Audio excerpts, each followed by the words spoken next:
Hello, Dr. Ghazi. Hello, greetings to you and everyone. How are you today? I'm doing great. It's a beautiful day in Riyadh, Saudi Arabia. How is it where you're at? It's similar. So for a change, in London, the sky is blue and the sun is shining. So that's a great start that we both got good weather for us today. So before we start our Values Jam, Dr. Ghazi, please would you introduce yourself and the great work that you do? So my name is Ghazi. I was born in the city of Jeddah, Saudi Arabia. That's on the Red Sea coast. It's a merchant city. I come from a merchant family. The merchant family has been traded in that city for about 150 years. Prior to that, we come from a tribe that is in the south of Arabia, the empty quarter between what now is the border between Saudi Arabia and Yemen.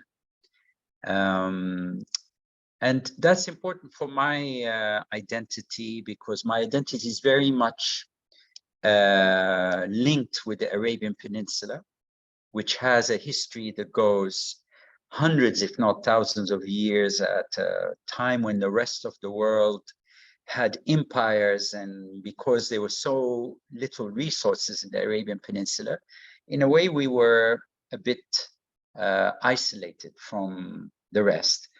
But at the same time, we were part of trade routes. And so caravans pass us by. They don't just bring goods, they bring their customs, their cultures, a whole host of other things. And this is as much a part of the history of the land from where I come, but also the history of my family. When I was young, I didn't see myself as a businessman. So I was more like a seeker, asking questions about the universe and the stars and being and existence.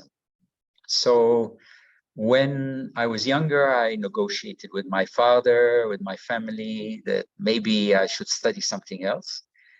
And we kind of made a deal that I study what I like, that's knowledge, but then I have to also later acquire skills so that I can put food on the table.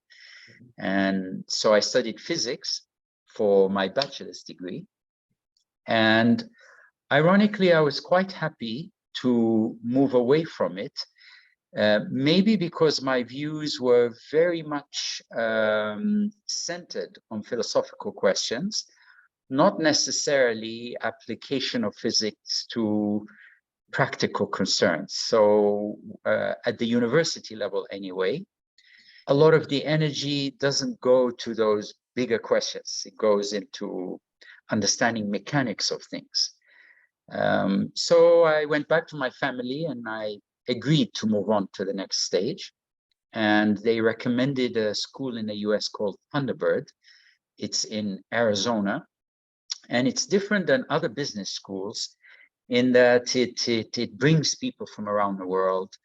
And it's not necessarily preparing someone for a corporate America kind of career. It assumes that the graduate may be an entrepreneur, may end up somewhere else in the world, may not even end up in business, may end up in something that links the world of money to the world of politics or the world of... So it was a really beautiful experience. The courses I took, I cannot honestly say I was passionate about. So when I took the basics in finance, accounting, marketing, as you would in any other business school, I did good at them. But I was inspired by an elective course I took, chose by chance, in organization behavior. And it was the very first time that I get exposed to taking tests that help reveal aspects about my personality. The Myers-Briggs, for example, or a learning type indicator. It was at that stage for the first time that I take that. In our traditions and in our faith, there's a verse in our holy book that speaks of how signs will be shown to us in all horizons and in ourselves. And philosophically, I needed the implication of that verse to tell myself that the transition or the transformation I'm making is from seeking the truth at all distant horizons, which is where I wanted to do it in cosmology, to now beginning to seek the inner mystery. And in adopting that philosophically, I was able to carry on that in a pursuit of a PhD that was centered on organization development as a field. And what I was able to strike then is a balance where I have an outer package that comes out of a college of business. So as far as my family is concerned, I am acquiring a skill that would put food on the table. But for my personal inner being, I am still after the mystery of existence, now moving inward, so to understand what we are. During my studies in my PhD, I discovered a passion for transformation as a field, and it eventually became the field I picked for not only my studies, but I would say it's the theme that carries forward in everything else I did from that moment to where I am today. And specifically, I focused on transformation by choice. So it's the idea that a human being can make a quantum jump or a disruption from how things used to be, typically when they face a crisis that makes going on as usual no longer possible. And it's the fear of a traumatic loss that often forces us to transform to becoming something else. But what I was passionate about is, what if the trigger isn't something that forces us, but something that we would love to become and acquire by choice? And that basically is the center of what I do. So the dilemma when I finished is I returned to a merchant family business whose application of work is very much in the goods and services we sell. We sell fast-moving consumer goods. So these are grocery items that you can find at any grocery store. And my family said immediately, you know, whatever that PhD you got, you know, just figure out where the last warehouse you were before you went and did it, and go and continue. Because as far as we're concerned, that PhD is your own inner satisfaction, but doesn't necessarily add value. So I struggled. How would I balance what I studied with what I'm doing? And I remember at that time beginning to do a lot of soul search with a lot of self-help books, or self-growth books, maybe they're called. And I came across a book called The Work We Were Born to Do. I loved the title, The Work We Were Born to Do. Different than other books, when I opened it inside, while it was guiding the person to maybe plan how they like to build a career in life, it injected the book with a lot of philosophy and quotes that came from different religions and ideas, and it just in the middle of also guiding you to go through a series of questions to decide what you're meant to do in life. And I really, really loved it. One of the key advice in the book was, if you begin to feel your sense of calling knocking on you, making you not satisfied with where you're at, but yet the responsible person you are makes you not want to walk away from whatever duties you're doing, then maybe you should create at the beginning a parallel path. That was the advice of the book, so that your salary is being paid at whatever you're doing. Don't leave it, don't abandon it. And then something that you do without pay goes in parallel, where you explore that calling, whatever it is nagging at you. And then you continue that way in parallel, and at some point, think about how you're gonna join them. So my story after I graduated is a story of maintaining my involvement in my family business, volunteering in the community in things that I perceived relating to transformation, beginning to form my own ideas about what it means to transform by choice at all levels, from a personal to organizational, community, later national, and now global, but honoring a similar theme, and then injecting those ideas to whatever task the practical world calls me to do. And that at first was the family business. Then in time, through the different volunteer work, I went through different tasks, volunteering in the local city with the Chamber of Commerce, with the vocational system in Saudi Arabia, then later at a wider regional level. And then eventually, 10 years ago, I entered the Shura Council in Saudi Arabia. And through the Shura Council and the other work, many initiatives, including, for example, the V20 initiative that you and I know, the Values 20, and its association to try to make it part of the G20. But whatever the initiative, the idea is, can I, in the flow of the here and now, by whatever the parameters, how people see it, what they feel are the pressing priorities, can I inject a conversation that comes from the there and then, from the horizons, from a dream, from a vision, and then allow that conversation to eventually mold something that hopefully would be better, takes into account the pressing needs that we have, but transcends it to something nicer. And what does nicer mean? That's something we all have a conversation about. That's what I do. What a fantastic introduction. Thank you. And you've reminded me of a couple of things, actually. You're familiar with David Bohm's work, maybe?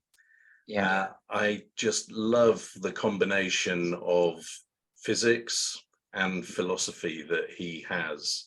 And I just remember the thing that struck me most about his work when I started to read about him was how he said, when we look up at the night sky, the temptation is to look at the stars, but actually it's the sky that the stars are on that we need to be considering.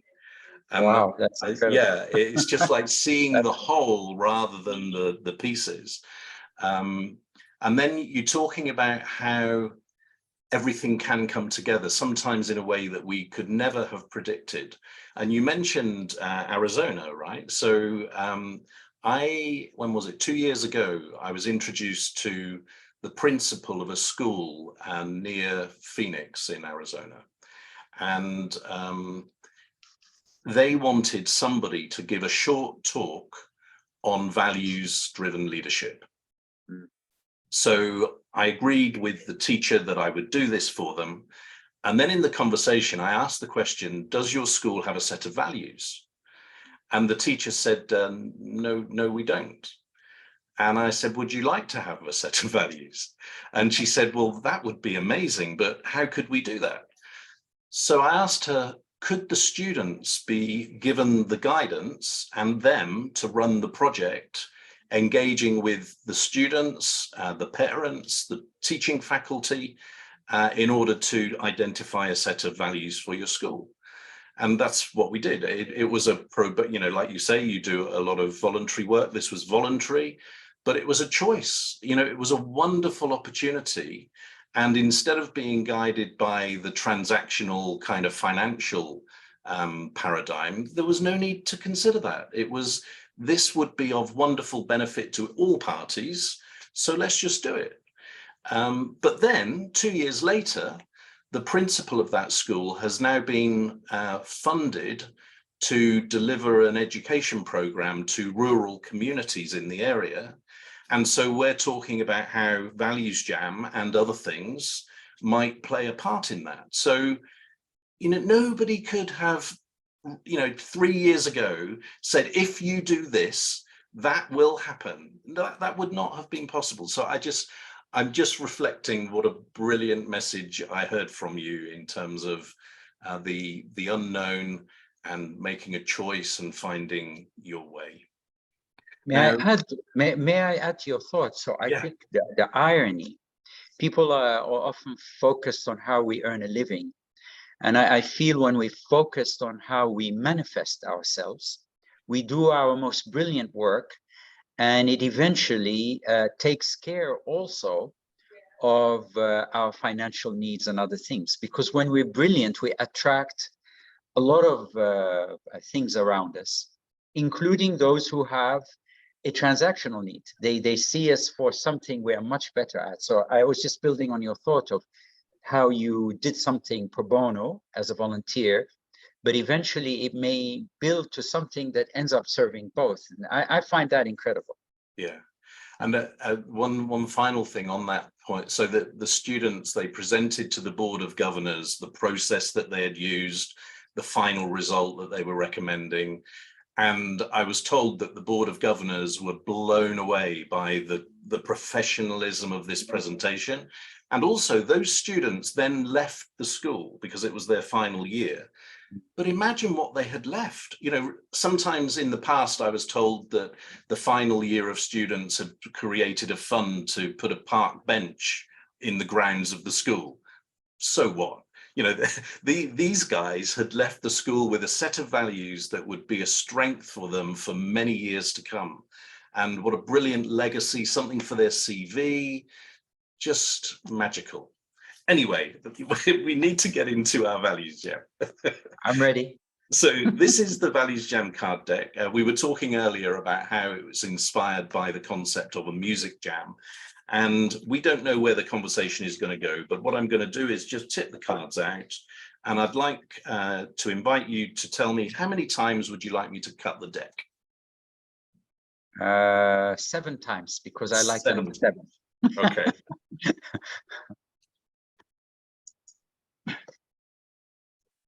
And now I've got 1 to 7 piles in front of me. So which one will you choose? I choose number 3. Number 3. And this pile has 9 cards in it. So which number would you like? Number 2. Number 2. Yeah. Okay, so here we are. Okay. Gratitude is the card. Gratitude. Oh, beautiful. Yeah. So our first question is, what does gratitude mean? And I know you like metaphors, so what does it look, feel, and sound like? Wow. Well, it's, obviously it's a state of being, but let's describe it metaphorically. Wow, where do I begin?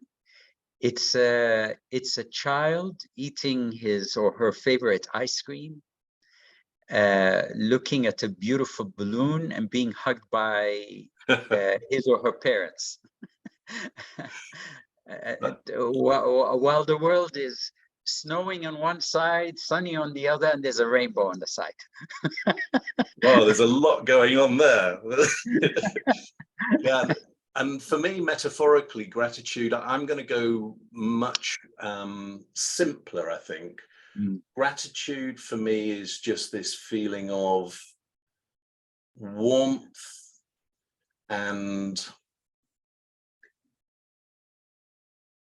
being the beneficiary of something because of somebody else, which need not be big. It might just be a small thing. Yeah, and so gratitude for me, sort of stepping away from the metaphor, is this just conscious sense of gratefulness for what has happened to you, either through somebody else's intention or maybe not, actually. Sometimes I think we're the beneficiary of things that nobody intended to benefit us necessarily, but we did. And so if you were to think about it more rationally, what does gratitude mean to you?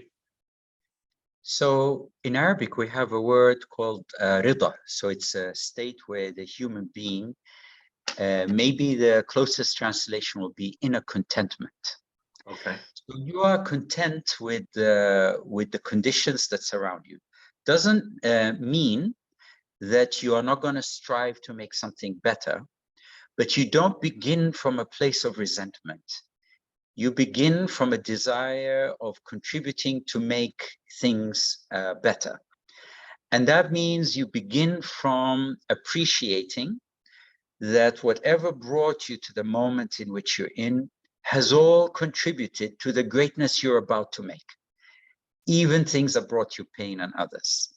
Sometimes that's hard, and I understand, but I think no doubt in my mind that it is one of the most important states that a human being should strive to have for them to accomplish wonderful things in life. And however the temptation to do the opposite, because I see human beings that want to dwell on the pain, for example, the pain they went through, then that makes them maybe more like a victim. Or the pain another person is, but it's still dwelling on victimhood because you're dwelling on another victim.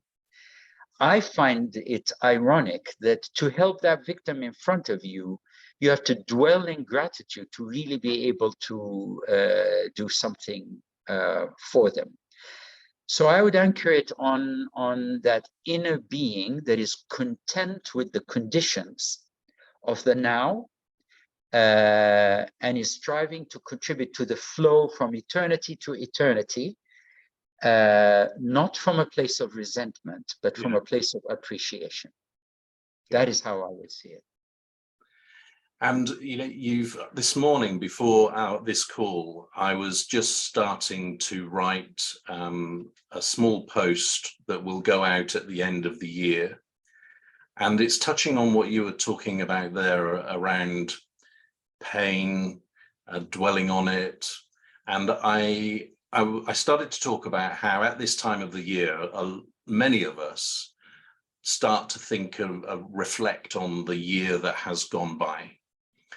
And then many of us attempted to think of that in terms of successes and failures. But I asked the question, what do those words really mean anyway? Because they're so kind of judgment laden, and failure has got such bad connotations. But then I came across Edison's work, the inventor of the light bulb and all of the rest, and how he used to say to himself, I've found 10,000 ways that this didn't work, rather than be really burdened by the failures. And then successes, often they're associated with a predetermined goal, but what if conditions had changed? What if that goal was now easy to achieve? What if it could have been exceeded? Or what if it was now impossible to achieve? So why do we become obsessed with failure and success when it's done, it's gone, it's finished? So I found myself writing about how really it's more about thinking back what happened, asking yourself if you might or might not have done anything different, not knowing what the outcome would have been, of course, because we will never know, but what might we do, what might we learn in order to make decisions and choices for the future? But also accept that we might not be able to influence that as much as we sometimes think we can. So coming back to gratitude, the other day, just give a very small example. We have our bins emptied, collected by the rubbish guys. And I don't know what it was, but I just went out of the front door and it was on that day for bin collection. And I just felt really grateful that this thing seemed to happen like clockwork when it should, and that some people in the world just don't have anything like that type of service. You know, they have to, how would I get rid of all of the rubbish that I create during a week? I've no idea how I would start, you know. It's true. And yet it's such a trivial example. And yet sometimes the world is so busy that we don't take a moment to express gratitude either to ourselves or directly to others. I would also say it's a very deep word, and like most deep words, it has a physical side to it and has a kind of a spiritual side. But for example, I think research shows if you exercise well, if you go for a run, a jog, there's a chemical balance that happens in you after that that is more likely to make you feel feelings of gratitude. You have higher appreciation to your condition, the conditions around you, when just before that run, in exactly the same conditions, you may have had tendencies to anger by faults that you see around you. And just restoring that hormonal balance inside shifts your, not just your perspective, what you tend to observe. It's the same world around you filled with opportunities and threats. Your being starts to focus more on the opportunity and less on the threats. Yeah. All that is shifted is something physical as a result of a physical exercise and brought a heightened sense of gratitude. On the other hand, there are a lot of spiritual dilemmas associated with the word. For example, somebody may feel I'm not credible to speak of it because I am leading a comfortable life. I'm not in the middle of a war right now. I don't have people dear to me dying in front of me or mutilated. You and I know that these conditions exist today somewhere in the world, and they've existed always. And who am I to speak of gratitude, not having experienced the severity of conditions that test one's meaning and therefore one's spirituality? And yet we have authors, I can't remember his name, the Jewish author in World War II, Viktor something. Frankl. That's correct. I mean, the premise is of that sense of meaning anchored to certain feelings, including gratitude, in spite of some extremely inhumane and harsh conditions.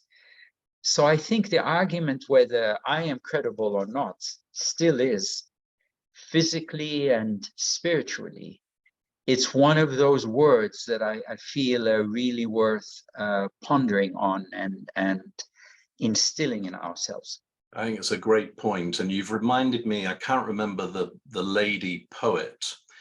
So she wrote a poem about kindness, and in the poem she basically says that in order to understand kindness, you have to understand the opposite. And she tells the story of it was her honeymoon with her husband, and they're American, and they decided to travel around South America for their honeymoon. And within a few days, they were robbed of everything that they had. And she wrote this poem with the pencil and the notebook, which were the only things they had left. And she describes how she didn't write it, something else wrote it. She was just the vessel, the vehicle, and wrote this poem about kindness. But I struggle with the point that you've made about, do you really need to understand the opposite?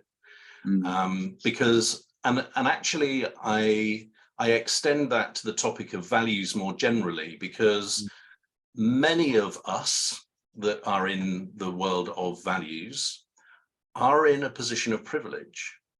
And sometimes I feel that it's kind of easy for us to talk about how it's great to live your values. Whereas I saw a television program, it might be a year ago now. There is an organization in this country that is a charity and is all about helping people that are in poverty in this country. And just as an aside, you know, how can we have people in poverty in in our countries in this world when we have so much wealth. Another question, another time maybe.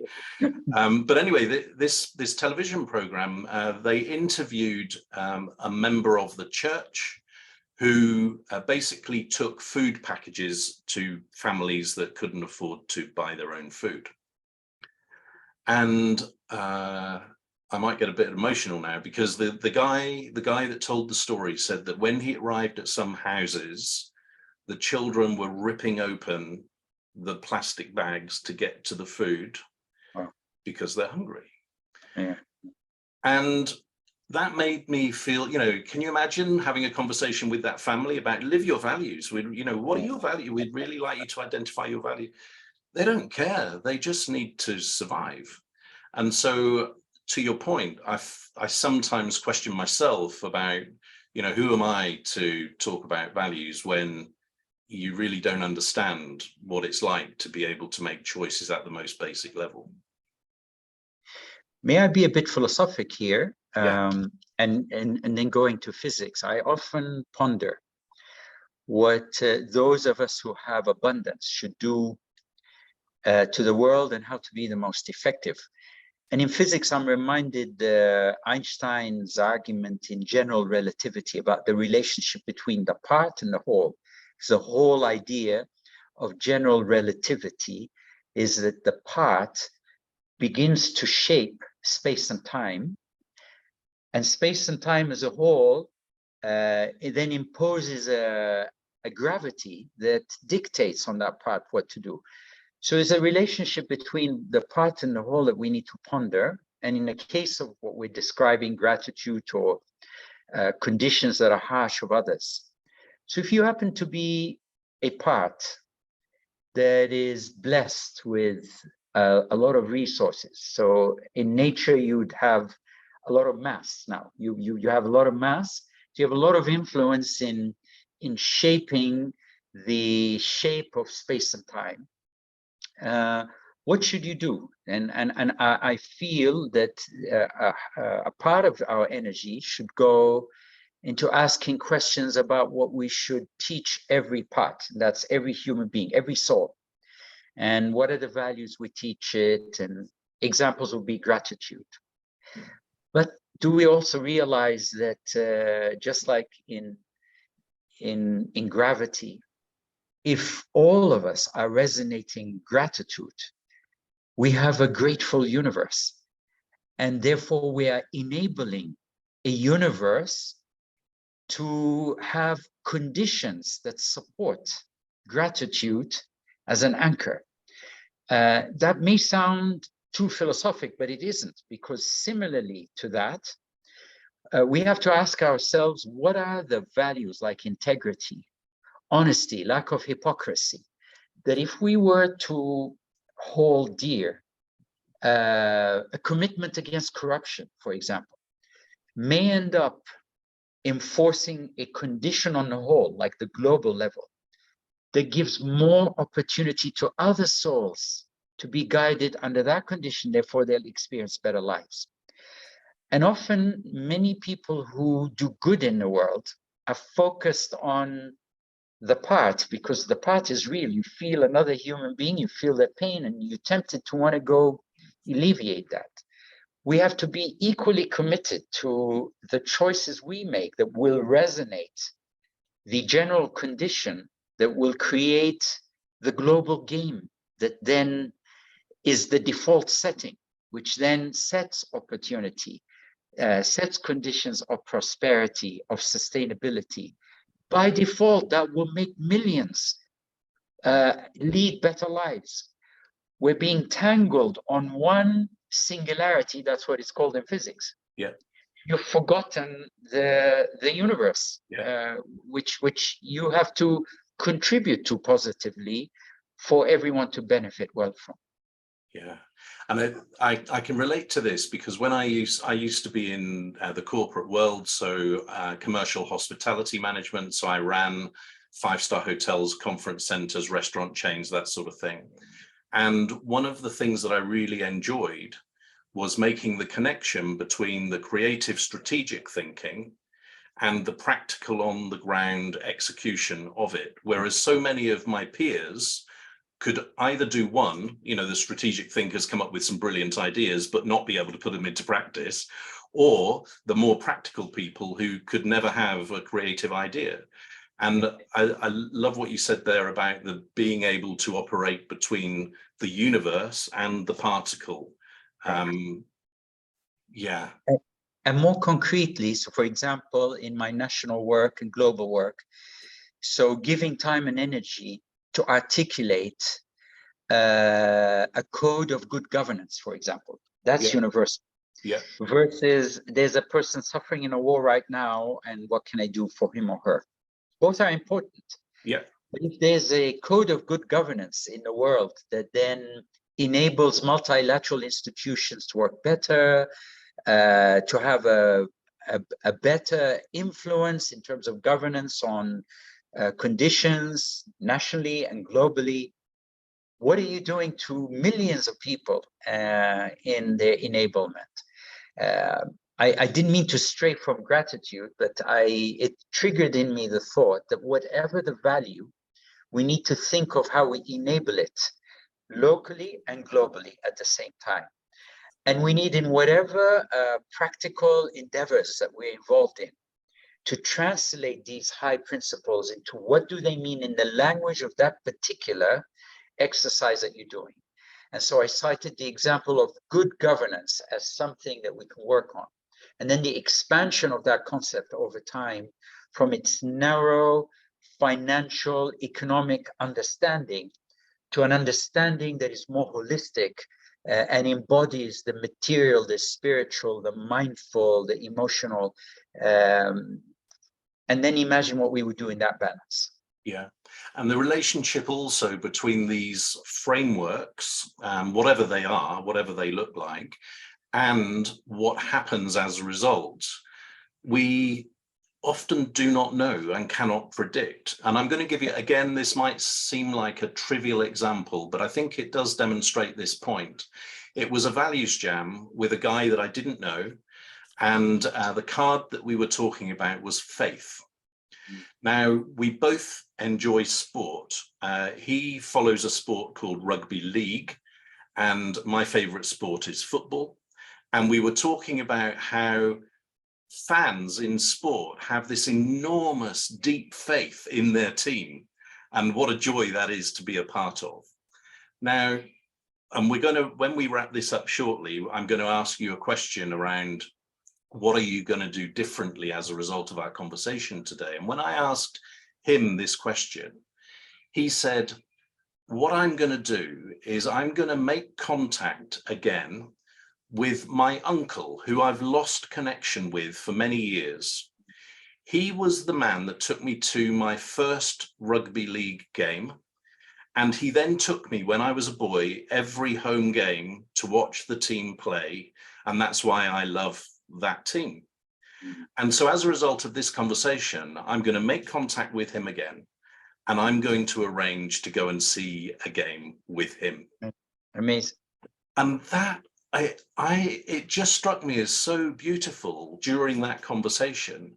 And afterwards I was thinking, do you know, it's only because of this conversation and this game that he has made that choice, that decision to do that, which he'll probably, both of them will probably remember that for the rest of their lives. And so how do you actually assess the value that's been created in an unknown way, unpredictable way, of the framework that we had designed? And he was grateful, by the way. That's good. Now, I'm conscious of time. I think we've got time for one short question before we do wrap up. And on the back of the cards here, there's a series of questions, and one of them is an invitation to ask your own question. So I'm going to invite you to do this.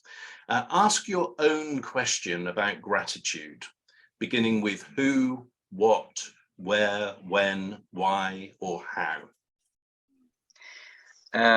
How can I make, I mean, consistent with the thoughts I had earlier about the micro and the macro, I'd given gratitude a lot of thought previously in my life as a micro phenomenon. I associate it with a human being. But this conversation today made me think, how do we make gratitude a macro phenomenon? And for example, you think of the United Nations, you think of a lot of ideals it stands for, including human rights, many things. But no one speaks of multilateral global institutions as standing for gratitude, or gratitude promoting entities, or how do you promote gratitude in international trade? You make it part of the World Trade Agreement. No one does that. We don't think of it as belonging to that domain of expression. And so the question I am going to ask is, how do we make gratitude a macro global phenomena? I never thought of it before, but I know it's not emotional, but I think that's the nature of the quest, is to take something so profoundly inner human and then ask now how to make it the rules of the game. And I quite frankly don't know how to do that with gratitude, because I never thought of it that way before. Yeah. And what you're making me think here is that when we move from human to organization thinking, we seem to flip, and we seem to think that an organization must not have anything human in it, Right. because it's more like a machine. Right. And it's more complicated. And in order to be able to manage it, we are more comfortable with it being this predictable machine-like entity, rather than what it is, which is simply the collection of human beings that represent the organization. That's all an organization is, right? It makes me not laugh, but really puzzles me when you hear conversations like this. Oh, the organization is downsizing and making a lot of people redundant. Well, what do you mean? The organization is not a physical entity. It's somebody has made that decision, that choice. Yes. So to answer you, how do we? I think to embrace our humanity in our organizational conceptual thinking is one way in which we might do that, because kindness is another one. That, we don't talk about kindness in business, and yet that's really the basis of long-term relationships, which is the basis of business. So why would we not embrace that? Do you know Kevin Monroe? No, tell me about it. So Kevin Monroe runs gratitude challenges. And so for like 21, 30 days, you join a program of his and you express gratitude each day, and then you share your feelings and your thoughts. And so he in a way, is he making it macro rather than micro? I'm not sure, but at least he's providing a framework rather than relying on one-off incidents of gratitude. So maybe he's somewhere in between, or maybe part of the journey towards making it possible on a macro level. Okay, well, I think we're already kind of falling into that last question. So let's just finish on that now for the last 5 minutes or so. And that is, you started to answer the question yourself. You said you're going to start to think about gratitude at a macro level. So if I could ask you, what is your first baby step towards that going to be in a really concrete, practical way? I think for me, maybe consistent with my style. So I like to take an institution where I'm volunteering my time or where I intersect with, that uses a language that is pragmatic.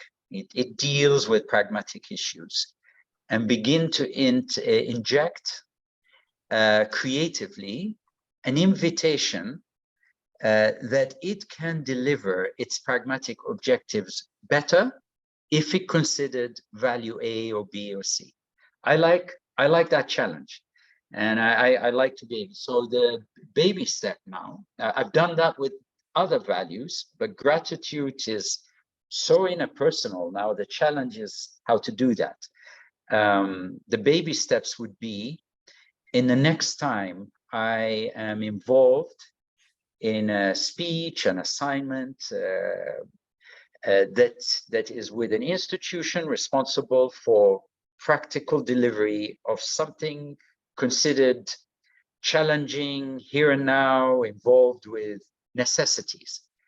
How am I going to creatively inject an invitation of how gratitude can allow them to have a better chance of achieving whatever objectives they say they want to achieve?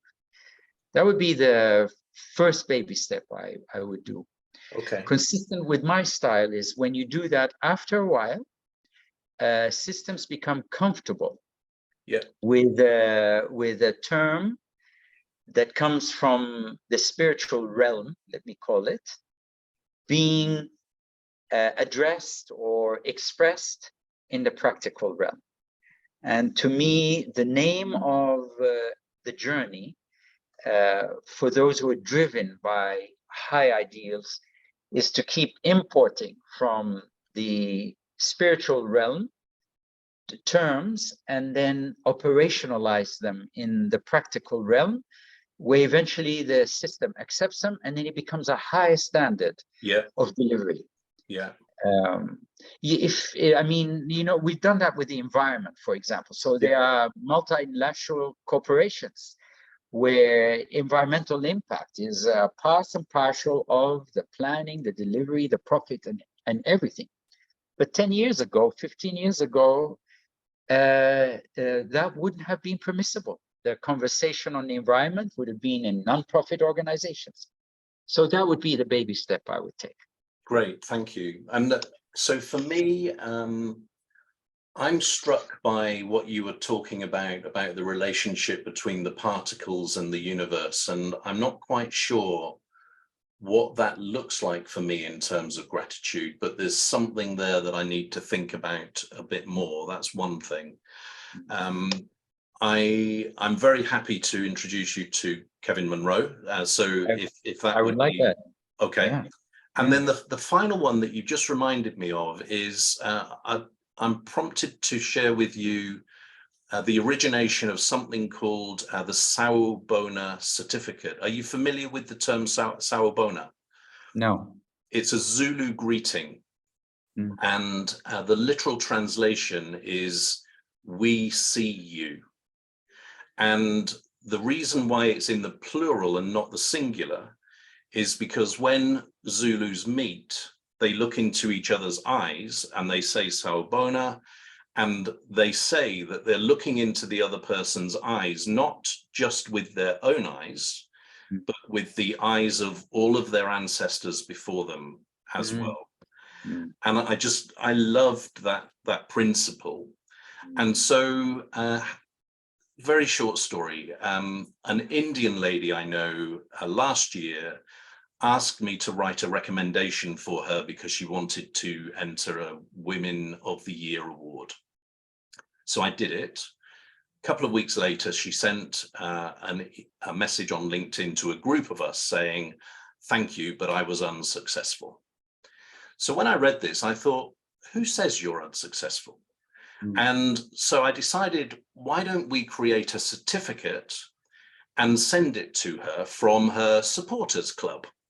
So I just arranged this with one of the other people. When she received it, she posted on LinkedIn saying how it had made her cry with joy receiving this. And amazing. The post that she did on LinkedIn received a load of responses and encouragement. Some people, I think, thought she had won a proper award. It's amazing. So as a result of that, I contacted a graphic designer in South Africa and designed a Sawubona certificate. So now what you can do is go to the Global Values Alliance website. You can download this and create a personalized certificate to send to somebody that you want to express your gratitude for or recognize. And so this conversation has prompted me to send more of those. I created it, but I've not really been sending them, which I will now do. Thank you to you and this conversation. Thank you.